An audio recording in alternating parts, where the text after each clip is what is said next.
Welcome to the Enterprise Excellence Podcast, where our purpose is to help create a better future. Learn from our world's experts how to improve your organisation sustainably. Learn how to achieve and sustain an excellence journey for yourself, others, and the planet. We are proudly brought to you in association with SA Partners, a world-leading business transformation consultancy.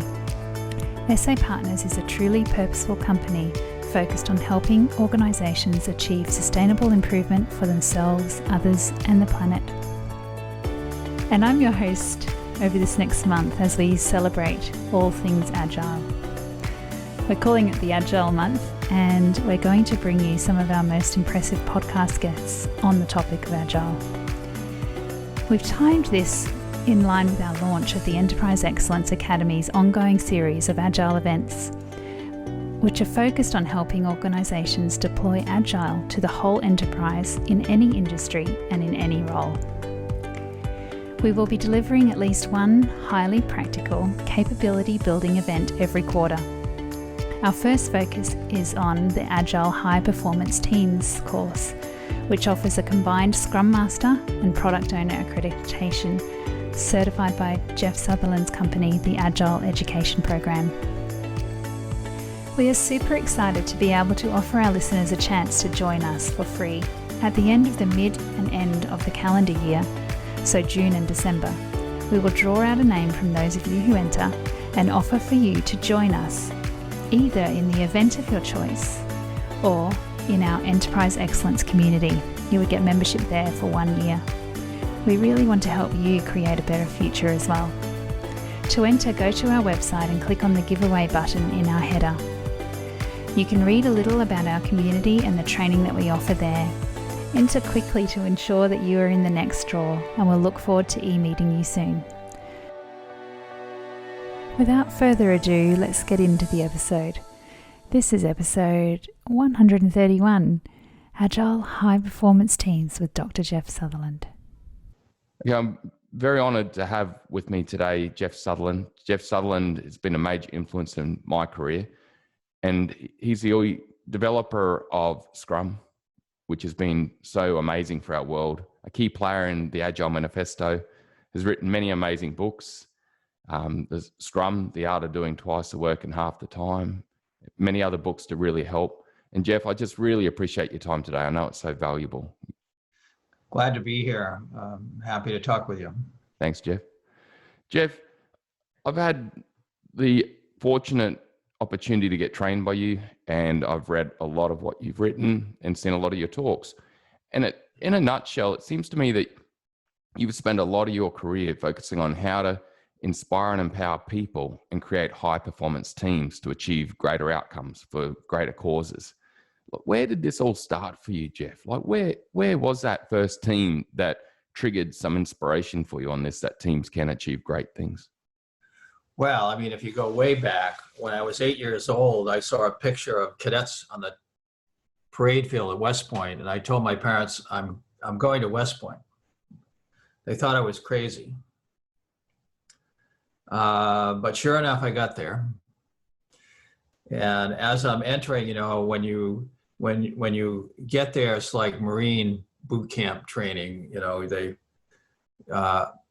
I'm actually standing. I've had my hair cut. My head has been shaved.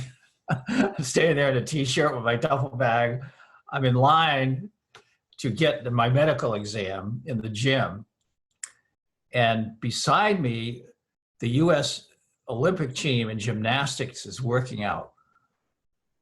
So I must have been standing in line for half an hour watching these unbelievable, amazing, like superhuman exercises. And so when I got in my first year, I joined the Olympic team because the Olympic coach was running the Army gym team, and all his assistance coaches were on the Olympic team, and they were working out right with us. And that taught me how you need to practice every day to up your game. And no matter how good you are, you're not there yet. And you're constantly pushing the envelope for years. And And at the same time, I'm being trained at all the great military leaders of the past. And West Point is one of the, maybe the greatest leadership training programs on the planet. And so it's all about building great teams, right? It's all about building great teams. What does it take? How do you motivate people? How do you practice? How do you improve? And in my last year there, on the one hand, I started up a championship ski team. At the same time, I was responsible for my companies marching on the parade field. I turned them into the best marching company that West Point has ever seen. They were actually asked to bury General MacArthur. Our most famous graduate died. They said, hey, he wanted cadets behind his casket as they're marching to lay him to rest. And so we need the best marching company ever. And that was my company. So the way I did it was to make work visible after every parade so that everybody could see what went on, what went wrong, what's the priority of things to fix. And that caused the teams to self-organize. Within 3 months, they went from one of the worst to one of the best marching companies on the planet. And that was the beginning of what today we know as Scrum. Making work visible, self-organization, really moving from low performance to extreme performance in a very short time. Well, what a melting point that was for you. You know, Olympic coach that you saw, then you ended up being trained by that Olympic coach. Also, then you end up taking that to an experience with a team, low-performing marching team. Yeah. It was like a trigger point in your life. Absolutely. It's transformative. Wow. Jeff, where did you go from there? What was the next big part in your evolution? At the time of graduation, at that time, the 10% of the class would go into the Air Force. So the Air Force was recruiting. And I told them if they made me a fighter pilot, I'd go in the Air Force because I was interested in flying. And so they did that, and I joined the Air Force. So after a year of pilot training, I was in a F4 squadron. I wound up over in Vietnam, flying 100 missions over North Vietnam. And so everything about flying fighter aircraft is all about very quick decisions, adapting very quickly, having processes and procedures and checklists and emergency practices in order to stay alive. And when you were flying over North Vietnam, which was the most heavily defended airspace in the history of aerial warfare, that amplified that need to inspect and adapt. As soon as you cross the border, you had to throw away your plan and respond to change. So the whole agile thing, for a fighter pilot, it's burned into muscle memory, okay? Because if you don't react quickly, you're dead. Jeff, you know, on that, Jeff, this is close to me. My wife's grandfather is still alive. He was in the bombers flying over France in the Second World War. Half his mates came back. I know that it was about half your mates came back too. Like that must have been a pivotal part of life in that regard. Yeah, and I was training a lot of them, and I trained them on how to go into the combat area and make sure they're evading constantly. But some of them would just fly, straight and level to the target, and they would get shot down, even though I told them not to do that. People would just. It's the same thing in Scrum. I tell people, I tell companies, you should do this, because what you're doing is not working. And then they don't follow the advice, and then they crash and burn, just like my mates over North Vietnam. So, Jeff, this was a question I was going to ask you later on in the presentation, but I think it's a good time now to talk on it. In the training you did with me, that was amazing. You spoke a lot about just get the skills of the basics, follow the process. What is it that you think stops people doing that? Just get that basic. I've heard of the concept of shuhari, What stops people following Shuhari? And do you mind just describing? Well, the Shuhari is in the martial arts. I trained in Aikido for many years, but it works in any of the martial arts. And the Shu state, you're going to do exactly what the sensei says. Okay, so the karate master is going to say, do this move. And then if you don't do it, he's going to whack you. So you're going to learn to do that move. And you're not going to get creative until you know how to do the basics. But in today's world, people think, I mean, they have no concept of Olympic training, which is where my background was. They have no idea how the level of discipline and focus, because they've never had a mentor to guide them who was so obviously great they would follow, okay? Because those Olympic coaches, they tell me to do something, then they would get up and do it perfectly. They would say, see, like that, okay? So they've had no training in excellence. And so they think they can do anything and that it's going to work. And that absolutely is not true. So I've seen Scrum teams just fumble and stall for a year or more. It's like totally unnecessary. You know, if they just followed the basics we taught them in the course, within a few sprints, they're going to be doing a lot better. But no, we want to do it our way. We want to make up our own way, okay? Well, they have no idea how hard it is to get something to really work. It's like computer languages. How many computer languages are there? Thousands. How many actually are used? Broadly, a handful, right? Because to get a computer language to work, it has to be tested on thousands of systems with millions of developers. And there has to be a collective knowledge and training base to enable the systems to be built in that environment. And somebody in some little company says, oh, I'm just going to make up my own computer language for this program I'm writing for my customer. Okay, how's that going to work? Well, the customer's going to get it. There's going to be a bug and nobody can fix it. Not only that, it's going to be slow because it takes thousands of systems and decades to get high performance for a language environment.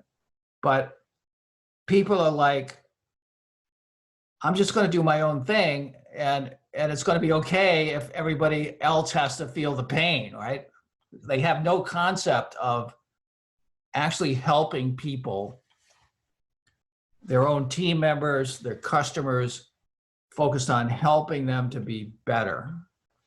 And I was just talking with the University of Utah around noon. A professor, he wanted to know, what should we tell the students? They want to know, what should they do in their careers? They need to figure out what they can really get passionate about. Then they need to figure out what is their talent that they can connect with that passion.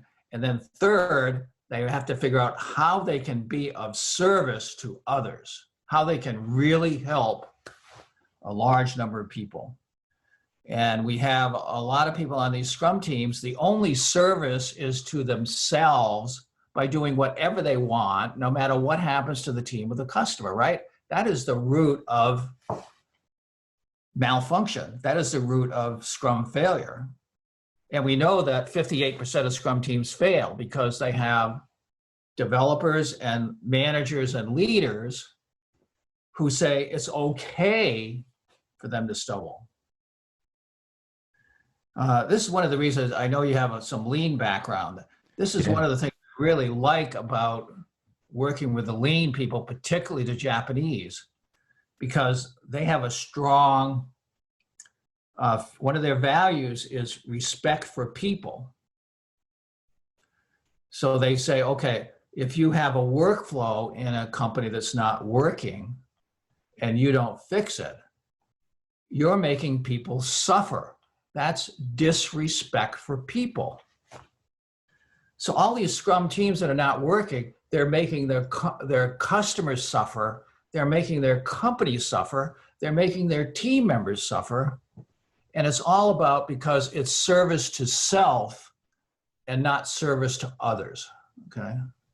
Yeah. And so that is the training that needs to be made for the average person. Doesn't matter what they're doing, doesn't matter what company, doesn't matter whether a student or a professional.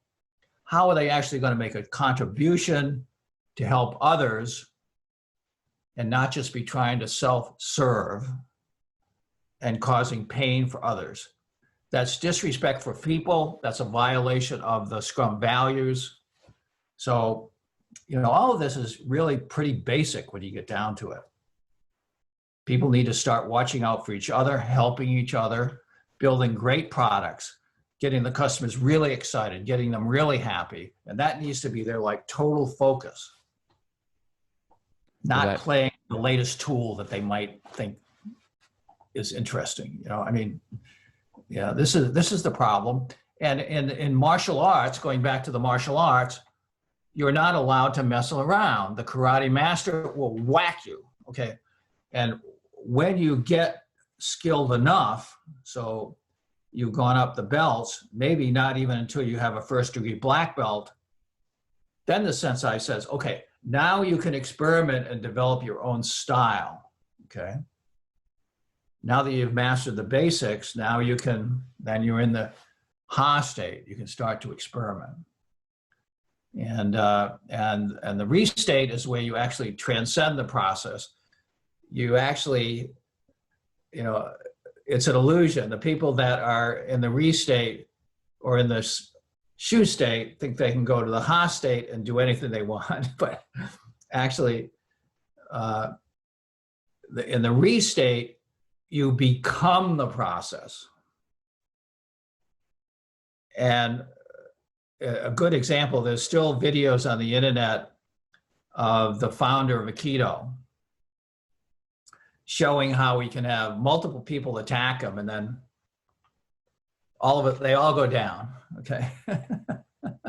And it's because the core of his energy is so strong, he can just wave his hand without even touching people and they'll go down. So he has gone beyond the need to actually grab somebody's arm and do anything, okay? So that's what the restate is. You're so good that you're beyond, it's just like those Olympic gymnasts. They look superhuman. It looks like no human could ever do that, okay? So that's what the restate is.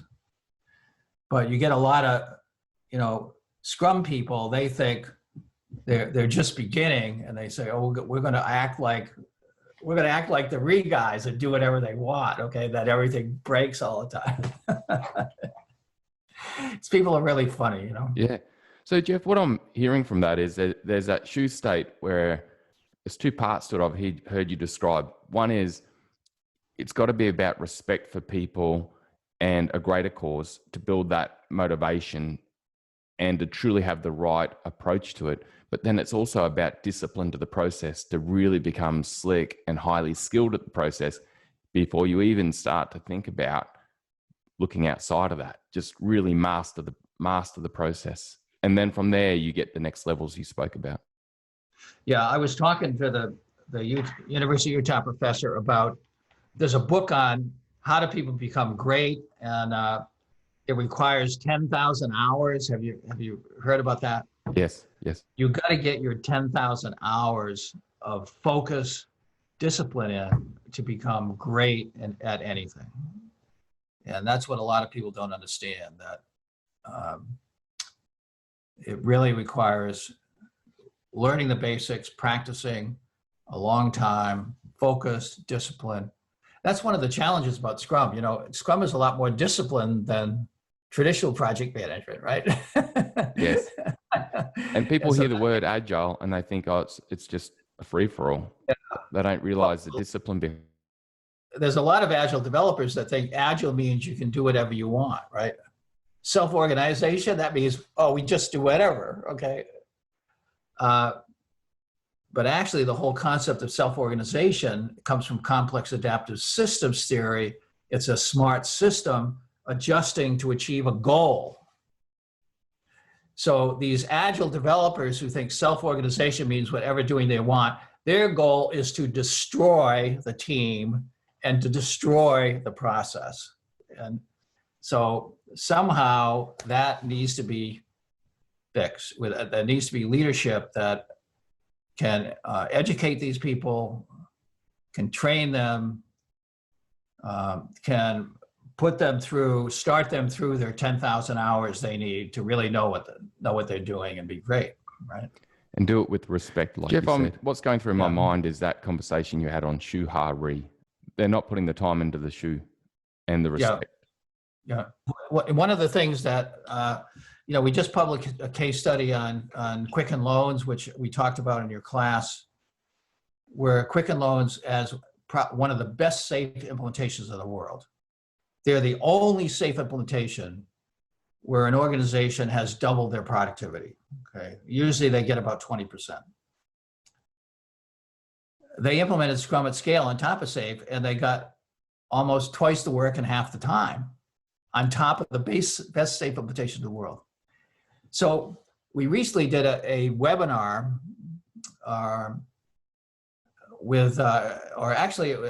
it was kind of an internal webinar we did with the leader of Quicken Loans, the release train that is one of the most amazing release trains in America. I mean, Quicken Loans is the biggest mortgage loan company in the United States, probably the world.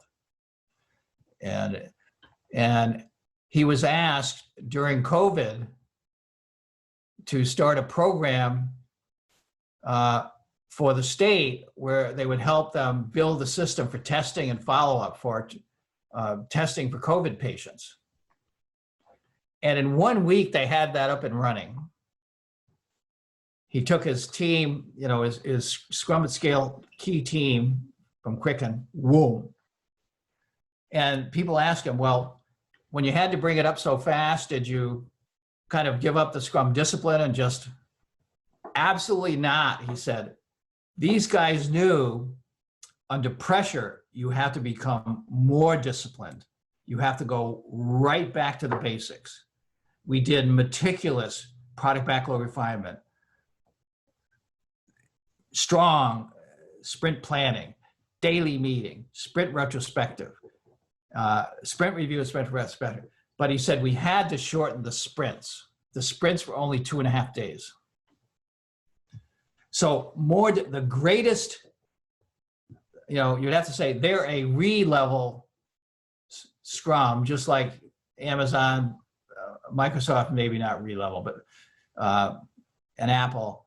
But when the pressure's on, they go right back to the discipline, doing the basics, extreme focus.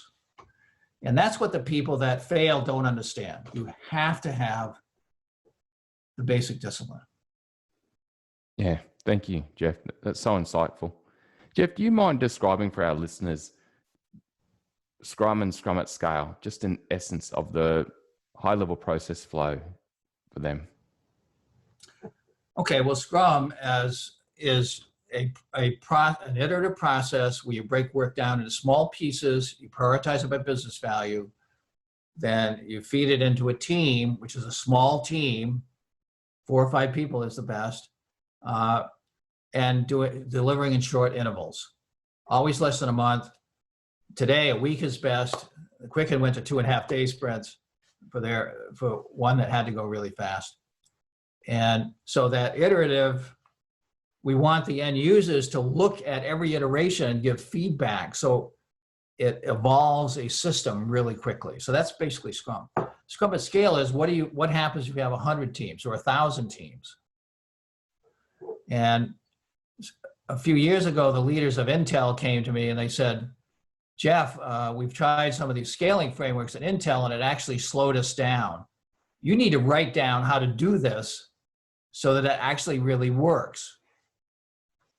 And so I said, all right. So I started writing down what we've been doing for the last 20 years.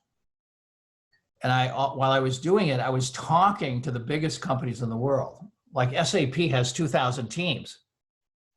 They actually helped me write Scrum at Scale. They said, this is what needs to be in it to make it work for 2,000 teams. And at the time I was at Amazon doing training and coaching the management at Amazon. Okay, so what did they do? Scrum at Scale has to work in that environment. Microsoft has thousands, all the development tooling, thousands of people. It's all done by Scrum.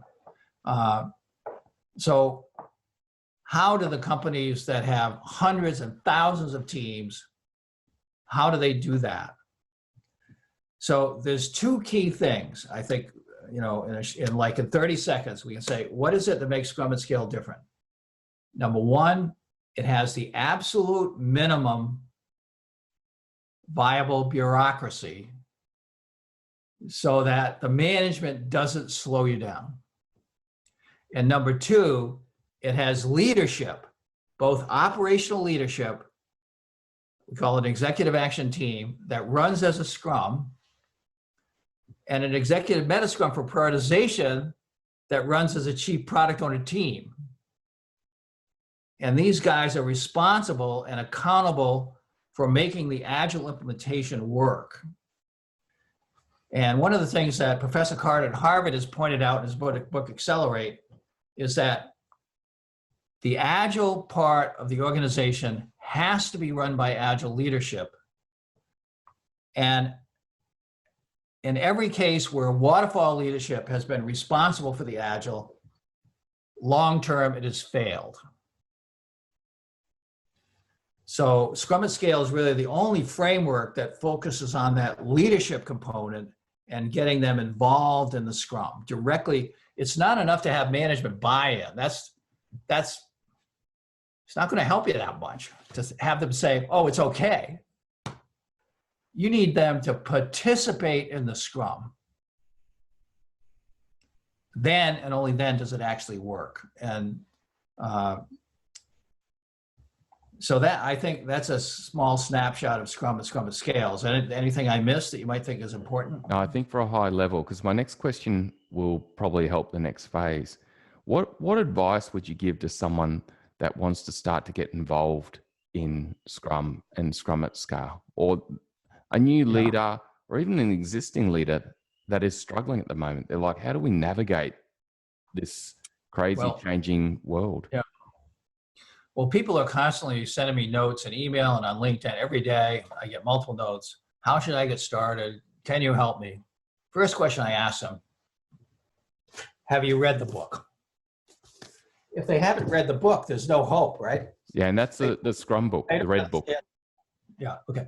Now that you've read the book, have you gone to a Scrum training so that you actually learn this in more depth? If you haven't, then me sending you an email is not going to help that much. Now, once you've read the book, then you've gone to Scrum training, now we can have an intelligent discussion. So then one of your questions was, how do we deal with the leadership? Scrum at Scale has been especially created for leadership. You go into our Scrum at Scale class, you're going to get a bunch of Agile leaders or at the organizational level, and a bunch of managers who are interested in and together in 2 days, we actually train them how to think about how to have an Agile mindset, how to think about moving an organization. So when managers ask me, what should I do? I say, have you been to Scrum at Scale training? Well, no. Well, how do you possibly think you're ever going to implement this without getting really grounded in the basics? It's never going to happen. So talk to me after you've been to Scrum at Scale. Now we can talk about, have an intelligent conversation about what you need. And then I can point to how to plug those needs so that you're successful. So one of my goals with Scrum Inc. is to write it all down, getting it all in training, getting a training path for both executives as well as people on teams. And then once they understand that, and now they have a problem, I can put them together with people that will help them solve that problem, right? So it's all logical, it's all laid out, it's all written down, it's all simple, but you have to have the discipline, you have to have the focus, you have to have the respect for people, you have to be open. So. Thank you, Jeff. It sounds to me like a lot of people want to jump to the re level. It's like, I just want to get to re. And it's like, no, you have to go through SHU for a long while, then go to ha, then you can get to re.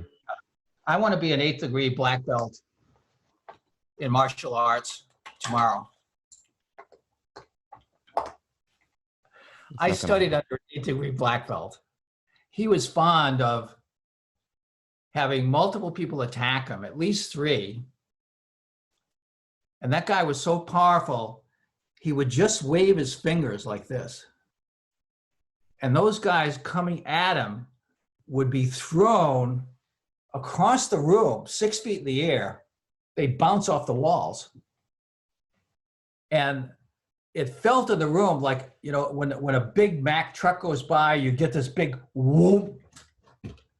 And the first time that happened, I'm sitting there watching, whoa, what happened? The guy didn't even touch anybody, and the room just reverberated. These guys are flying across in the air, hitting the wall. And the black belt side of me says, that's the chi power, the chi, the intangible energy that is embedded in the body of the master. Now, how some junior developer thinks he's going to get there tomorrow, his mentality is so far from reality. I don't know, what are we going to do? Yeah, there's a lot of effort, a lot of energy to even get through the SHU phase, isn't there? Yeah, absolutely. And you start with the basics. We know, like, the best people in the world doing Scrum, when they have to go really fast, they make sure the basics are locked down tight. So a lot of these people that are struggling with Scrum, they don't even have the basics implemented. Like you saw in the heat maps that we did on the wall for you know, how many companies do we have? Quite a few. No, Jeff, I can vouch. Is doing well, not very good for most of them, right? Yeah, Jeff, I can really vouch for the training and vouch for the insights that I gained. Like it was amazing. Jeff, the final question I've got is there anything that you've learned in the last 2 years that really, or the last few years, that really shifted your thinking? Like you have been through a career of learning and sharing, but what's come up in recent times that has been new for you or a new insight?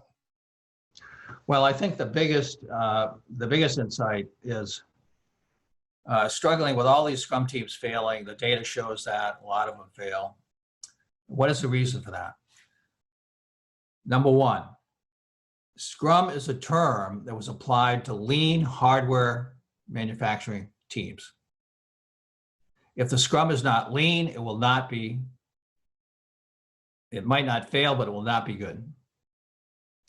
Second, there are certain patterns of play that we call the high-productive Scrum patterns. If people are not implementing that, they will never be great. And third, once you have more than one Scrum team, which most people have now, they have more than one Scrum team, unless you have a minimum viable bureaucracy, that organizational implementation is going to stumble. So I'm saying now, everywhere in my training, it's not just what Scrum is, it's about a lean implementation of Scrum based on the hyperproductive patterns that actually scales with a minimum viable bureaucracy. And I have people right now asking me to co-author books, and they've written a great book on Scrum. I said, if it doesn't have lean patterns of Scrum at scale in there, I'm not interested. I will not be a co-author. I will not write a foreword unless you change that book, because you're setting people up for failure. It's like you're giving them the rule book for soccer, but you're not telling them how to play the game. So, I mean, I think that's the biggest insight. And that's one of the reasons I've launched not only Scrum at Scale trainer program, but a global Scrum and product owner training program, so that we can get people teaching Scrum in a way that actually works, okay? And so that's my energy is totally focused on that right now. Fixing the broken Scrum. Jeff, thank you. Thank you for everything you've done throughout your career, and for open source and the humbleness with which you and Ken and everyone else who's been involved in the journey has done, because it's created an amazing outcome for our world. And thank you for the energy you're throwing into it going forward to really help take it to a new level. Well, thanks for inviting me to talk with you. Good to see you again. And particularly fond of Australia. I hope next time I get there, I get up to Brisbane. Oh, please do. Let me know. We can go and check out that good dairy. For listeners, Jeff and I both have a history of dairy farming back in our past. And there's a place near Brisbane called Mullaney where they make the most amazing milk and cream still. So we'll get up there and check out Mullaney. Great. Great. Thanks so much, Jeff. It's been a pleasure. Okay. Good talking to you. Thanks so much for a great episode, Dr. Sutherland and Brad. It's an absolute cracker of a one, with so many practical examples from the real world. How amazing to hear it. And just a gentle reminder to enter our giveaway to join us in the Enterprise Excellence community, or on a training event of your choice with the Enterprise Excellence Academy and community.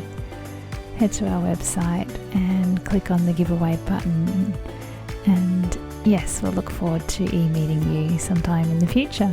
Thanks all, and until next week, have a good one. Bye.